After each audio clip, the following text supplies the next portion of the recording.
প্রিয় দর্শক, একটি অপেক্ষার অবসান। অষ্টাদশ শিক্ষক নিবন্ধনের চূড়ান্ত ফল প্রকাশ করেছে এনটিআরসিএ, যেখানে গড় পাশের হার 70%। এতে উত্তীর্ণ হয়েছেন 60,521 জন। চূড়ান্তভাবে উত্তীর্ণ প্রার্থীদের টেলিটক থেকে খুদে বার্তার মাধ্যমে ফলাফলটি জানানো হবে। এছাড়া বেসরকারি শিক্ষক নিবন্ধন প্রত্যয়ন কর্তৃপক্ষের অর্থাৎ এনটিআরসিএ যে ওয়েবসাইটটি আছে ntrca.teletalk.com.bd/result, এই ওয়েবসাইট থেকেও ফলাফলটি জানা যাবে। বিজ্ঞপ্তিতে বলা হয়েছে, বেসরকারি শিক্ষক নিবন্ধন ও প্রত্যয়ন কর্তৃপক্ষের 12-13 জুলাই নেয়া অষ্টাদশ শিক্ষক নিবন্ধন লিখিত পরীক্ষায় 83,865 জন উত্তীর্ণ হন। লিখিত পরীক্ষায় উত্তীর্ণ প্রার্থীদের মধ্যে 81,209 জন প্রার্থী মৌখিক পরীক্ষায় অংশগ্রহণ করেন। মৌখিক পরীক্ষায় অংশগ্রহণকারী প্রার্থীদের মধ্যে চূড়ান্তভাবে 60,521 জন উত্তীর্ণ হয়েছেন। চূড়ান্তভাবে উত্তীর্ণ প্রার্থীদের ফলাস প্রকাশ করা হয়।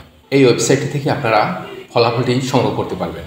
এই ওয়েবসাইটে গেলে এরকম একটা ইন্টারফেস আমরা দেখতে পারবেন। আপনারা সেখানে আপনাদের রোল লিখে তারপরে এখানে সিলেক্ট করবেন 18th এনটিআরসিএ এক্সাম ফাইনাল।